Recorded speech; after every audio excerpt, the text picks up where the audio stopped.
Inside Marquette Basketball with Buzz Williams is brought to you in part by AirTran Airways. For low fares to over 50 cities, book at airtran.com. Don't give up the sport, give up the pain. Talk to the Aurora Sports Medicine Institute. And by U.S. Bank, a proud sponsor of Marquette Athletics. All of us serving you.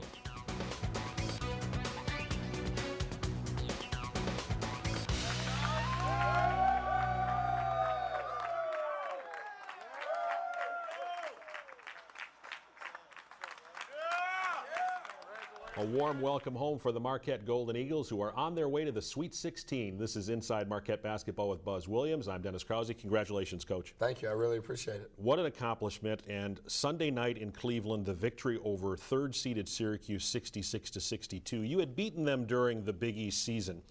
But what was remarkable to me in this one was just the total team effort that you guys got to pull this off. They jumped out to that early lead, but you kept your poise. I didn't think we played very hard at all the first 5 or 6 minutes. Not that our guys weren't ready to play. I think that being on that stage, no matter what you say, they need to experience it, and it took them maybe a little bit longer than it should have to kind of get in rhythm. I thought Syracuse was playing really well, but I did think that the reason why we won is, as you said, we played with great togetherness. You forced 18 turnovers, and I thought you guys did a terrific job on Rick Jackson. 7 points, 4 rebounds, 3 turnovers. So what did you do on him? We tried to constantly change it up, to be honest with you. He's so dominant. And then when Chris picked up his 4th foul, it was sink or swim at that time. And, we went small, and we began to change when we trapped, who we trapped with, and the rotation out of that trap. And sometimes that works out good just because it keeps a really good player constantly guessing. I let DJ be the constant trapper. So now DJ, who's guarding their 4, is trapping their 5.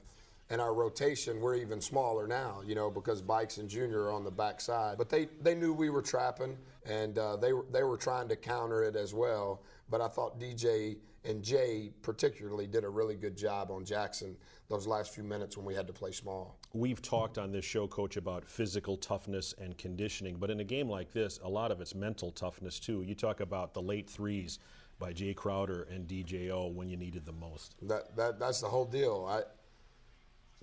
Not saying I'm right, but that's what I believe. That's what I believe in life, and that's what I believe in basketball. If you're not physically tough and if you're not in great shape, all of the things that you can be in control of as a coach, you have no chance on that stage. You're probably not playing in that tournament to begin with. But the difference is how tough are you mentally? And that's a hard thing to quantify because it only can come out at certain times. Jay Crowder can't shoot free throws. He can't. But he's tough enough to make them when he has to make them. He's 7-8. You look at the last 4 points we scored, which sealed the victory. Junior Cadogan can't shoot, period. He can't shoot anywhere. And he makes both free throws because he's as tough a guy as you can possibly find. And, I know it's kind of become local folklore. Why don't we practice free throws? Because the toughest people make free throws. That's it. And Jay and Junior early in their careers are as tough as I've been around. DJO had 17, Crowder with 16. I want to talk about Jimmy Butler, and you can look in the box score and see he had 10 points. But, wow, the decision-making, the unselfishness to kick it out, to make the right play at the right time and put his ego aside. That's huge, isn't it? I'm telling you, I really missed the protection that Dominique, Jarrell, and Wes provided me in year number 1. Really missed the protection of Zara, Kubi, and Mo in year number 3. I'm really going to miss the protection that Jimmy has given us. He's the smartest player I've ever coached. And Jamie McNeely was that guy for a long time, our current video guy. But Jimmy's just really intelligent. Even in the heat of the game, Dennis, timeouts, 30-second timeouts, if I don't say something or if he disagrees with something, Coach, we need to, what do you think? And that's stuff like almost like you're talking to a coach. I mean, he's saying things that sometimes our staff will say to me because that's how he processes it. And, over the last couple of months, Jimmy and I, it's by circumstance, we've ended up watching a lot of tape together, and he's not our point guard, but he really has the same brain I have relative to how I see things, and his intelligence is so much more impactful towards winning than his stats are. We're going to have more on Jimmy later in the show. Obviously, this was an emotional victory to propel you to the Sweet 16. In our Aurora Sports Medicine Institute All Access segment, we take you inside the winning locker room.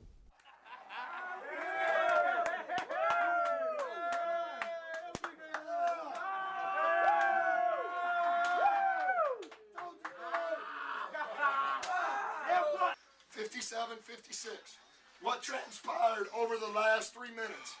Darius hit a three that was assisted. Junior hit free throws. Jay hit free throws. And the biggest play of the game, they missed the free throw. Jackson gets it and Bikes is down there first to the floor. That's the game. Coach, I know you appreciate your staff and your players and your support network, the fans, the administration. But for me, my favorite moment to watch was you and your family. Yeah.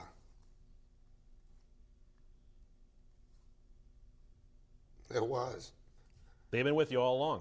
Yeah, and I don't ever want it to be, I want it to be about our staff, and I want it to be about all the people that, I just happen to be the spokesperson for the program, but relative to the work that goes into the program, man, there's a lot of people with both feet in, pushing and pulling every single day. But that also includes my wife and my family. And so 6 days in Cleveland in a hotel with no central air, with eggs that would not be eggs in any other state for breakfast. Man, they've lived through it, And my son, he's 8, and he knows way too much about ball. And I've never pushed any of that on him. It's just a byproduct of growing up in our house. And he never, he's, Dad, I hope we play good. And we woke up Sunday morning, and he's like, Dad, we got to win. And I'm like, Bub, we need to win to keep playing. And, man, he was so emotional because he doesn't know how to process it. He doesn't understand why Jimmy, if we lose, doesn't get to play for us anymore, and why Joe doesn't get to play. He's known Joe since we signed Joe at Texas A&M, and so he's grown up with that. And, it was just a natural response. It wasn't to draw any notoriety, but I haven't slept much at all. I didn't sleep any last night when we got home, and so I watched the game when I got home, and that was really the first time I'd cried, and that was a special moment.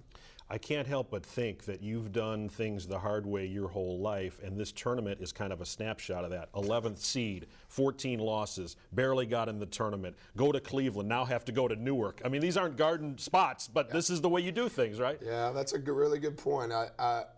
None of it has ever come easy, and I think there's been opportunities for me personally and professionally to take shortcuts, and maybe because I'm getting older, mostly because I don't think that's what God intends for me to do. I want it to be hard because I do believe that that's when your character is revealed. And as I tell our guys all the time, I want it all stacked up against us. I want everything stacked up. I want the refs to be bad. I want the fans to all root for the other team. I want it completely stacked up because then I want to see what we are. And that is demented in some ways, but it's the truth. It's my heart. I want to know. I don't want you to give us anything. I don't want anybody to give me anything, and I don't want anybody to give our players anything. You get what you earn in life. If you don't earn nothing, you don't get nothing. And that's bad grammar, but that's the truth. When we come back, we'll look at the exciting win over Xavier last Friday night. This is Inside Marquette Basketball with Buzz Williams.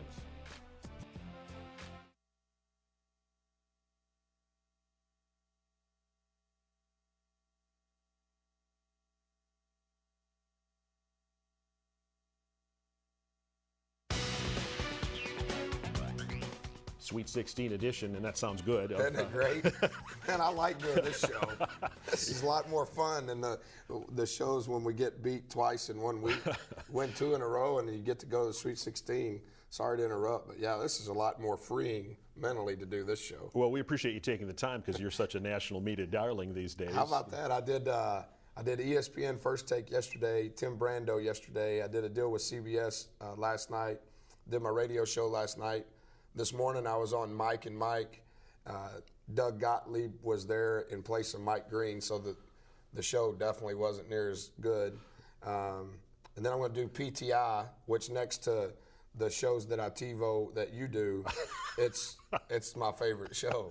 Nice cover. And Mike Wilbon, they said, was blasting us yesterday. Oh. And so he's off today. Oh. So it's Kornheiser and Lebitard or Bob Ryan or I can't remember. Bob Ryan. He wrote a nice piece on you. How about that? So since I was a kid, I've read his stuff my entire life, and he's sitting out in the media contingent, and he asked me a question, the most open-ended question any national media has ever answered. And so I said, Mr. Ryan, I've seen you here for 3 days. I've read your stuff since I was a kid. And then I began a 9-minute diatribe to answer his question. And after I got into about, after a minute and a half, I'm like, well, I guess I'll just go ahead and say the whole deal, because I'd never said the whole deal. And when it was over, then as he came from behind the where the media was and was jogging to catch up to me, and he said, in all of my years, that was the most informative and most entertaining college basketball coach's press conference I've ever seen. And I was very respectful of him because I like you, I think he does things the right way for the right reasons.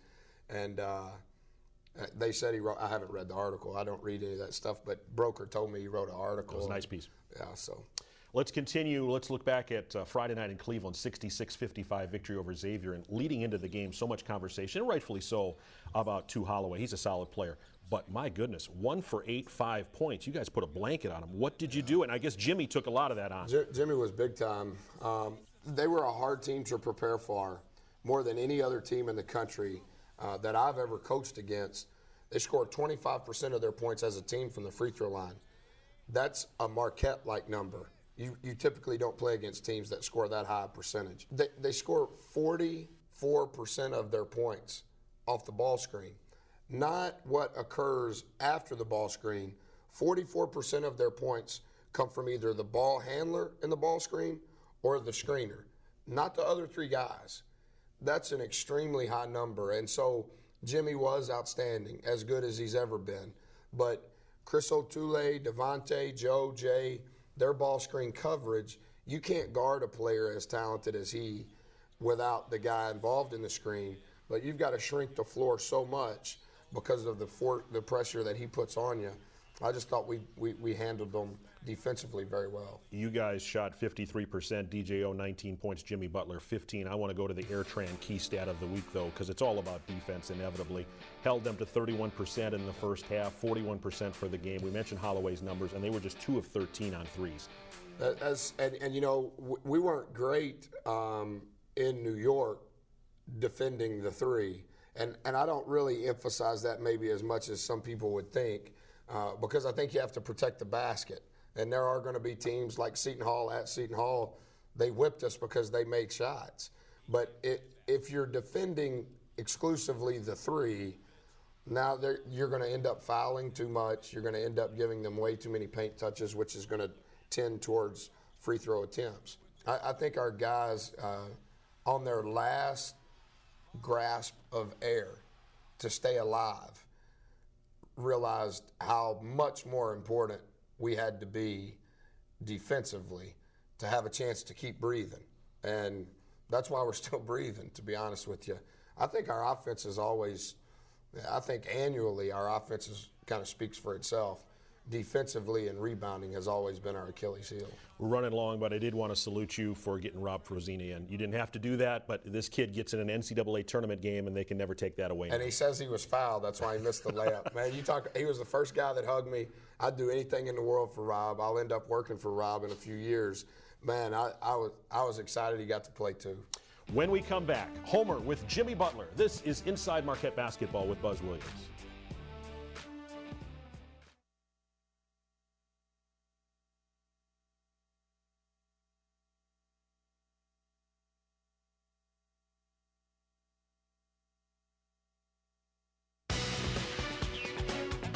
back on Inside Marquette Basketball with Buzz Williams, Sweet 16 edition. First time since 2003, Marquette to the Sweet 16. One of two Big East teams out of 11 that made the tournament still alive. Some people are taking shots at the Big East. How do you see it? Yeah, I don't know. I think if I had more equity in our league, or if I had more equity in what we've been able to do, I would say more than I am. But I think you earn the right to get into the tournament. But I don't think that conference affiliation or your record in your conference provides any sort of protection once you get into the tournament. If you're going to argue that anybody shouldn't have been there, you would argue that we shouldn't, not the other 10 teams. And once you get there, you're on your own. I mean, you gotta win. And it's ironic to me that 3 teams in our league finished 9-9, and obviously that's the first time in Big East history with Marquette that we haven't finished with double-digit wins. But UConn, Villanova, and us, and 2 of those 3 are the only 2 of the 11 that are still playing. And so, I guess it's all about perspective, as I always say, but how can you say that our league didn't deserve 11 teams when the 2 teams remaining had the worst record of those 11 teams? I don't get that, and that's not me sticking up for our league. I didn't want to play Syracuse. Mick Cronin didn't want to play Jim Calhoun. Maybe Boeheim. Boeheim probably wanted to play us. You know what I mean? But careful what you wish for. Yeah, I don't think that once you get into the tournament that what got you to the tournament serves as any sort of protection. Time now for the U.S. Bank Up Close segment with Homer, this week with Jimmy Butler. Today's guest, the one and only Jimmy Butler. Man. Give him a nice smile there. Nicely done. I was told by someone, and I didn't believe it was true, so I thought I would ask you, that as good a player as you've become, that when you first came to Marquette, it was really hard, that you got thrown out of practice. And I said, there's no way. The Jimmy Butler that I know, and since this is our last time to talk, if that's so, that seems like a pretty good story because you have become a very good player. I've definitely came a long way. When I first got here, look into the camera. I was a kid, and I wanted everything to go my way. I was fresh out of high school, fresh out of junior college, so whatever Buzz was trying to tell me, I thought it was Buzz picking on me because I wasn't as good as Wes. I wasn't as good as Rel, Neek, Czar. And as time came along, I started to accept what he was telling me. I started to really listen and give in to all the advice that he was giving me. And now my senior year's here, and people call me a okay player, a good player, and I'm just glad that I listened to what Buzz had to say. Did you get thrown out of practice? Multiple times. I got thrown out of practice. Okay, and then he gets up to me, now I'm Jimmy, you be Buzz. What do you say? He's spitting all in my face, then he'll whisper in my ear, get out of here. And I mean, why? What did you not get then that you get now? You're really good. The hard work part of it, it was, it was hard to compete against Wes, Rel, and Neek. I thought Wes, Neek, and Rel were the best that there were, so it was so hard to guard them. So, when I couldn't guard them, I'd get mad at myself, and I'd just stop. And then Buzz would be like, oh, you can't just quit, get out, this, that, you're never going to be anything. And, that was just him trying to get me riled up to do better. And he kicked me out, but then that's when my teammates would come in, and they were like, man, don't leave, we need you, you can do this. And that's what having good teammates is all about. They'll never let you leave the gym. How many times did you get thrown out? I can't even count. I really can't even count. Way more than 10. Way more than 10. Way more. But times I actually left the gym, 0. Times Buzz kicked me out, way more than 10. But my teammates, they're always right there with me. And I just wanted to let you know, Wesley Matthews is pretty good. That's what they say, Czar too. And don't forget about Rel and Neek, because they were great players too. So, but more than great players, they're great teammates. They took care of the young guys, and they made sure that all of us grew up the right way and followed in their footsteps. When did you get it? I started to get it after my first season here because my role had to start to step up. So I had to be in the gym a lot more. I started working out with Wes in my downtime, and he was teaching me, the basic things you need to know to be a leader, the basic hard work things that you have to go through in order to be successful. And now seeing where he is now, that definitely puts a lot of things in my view. If you set your mind on it, nobody can tell that you can't do it. I'm a kid from Tomball. Nobody knows what that is. But nobody thought that I'd be playing for Marquette. Nobody thought that I'd be a 1,000-point scorer. But 500 rebounds. There you go. Don't leave that out. A lot of different stuff, but anything's possible. And as long as you put your mind on it, work hard, and never let anybody tell you that you can't do it, you can definitely do it. And getting thrown out. That's just part of the job. Other people leave. Some people get thrown out and say, screw this, I'm out of here. And nah, I'm never out of here, you know, I'm never done. I want to prove a lot of people wrong, but more than anything, I want to prove myself right. I know I could do it. I knew I could do it, so you know, I just kept pushing, and it turned out to be a really, really great thing for me. Thankful for Buzz for doing all that he did. Jimmy Butler.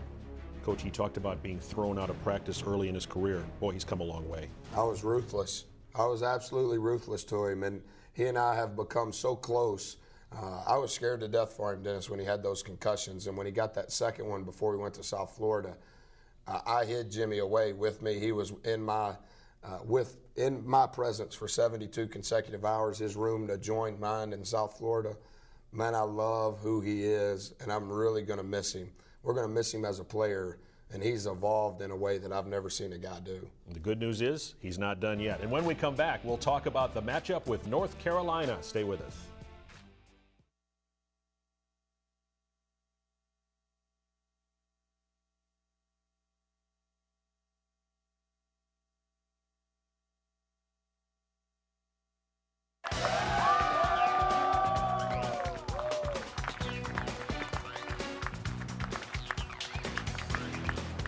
Friday night in Newark, the fifth ever meeting between Marquette and North Carolina. The most memorable, clearly the 1977 NCAA championship won by Al McGuire and the then Marquette Warriors.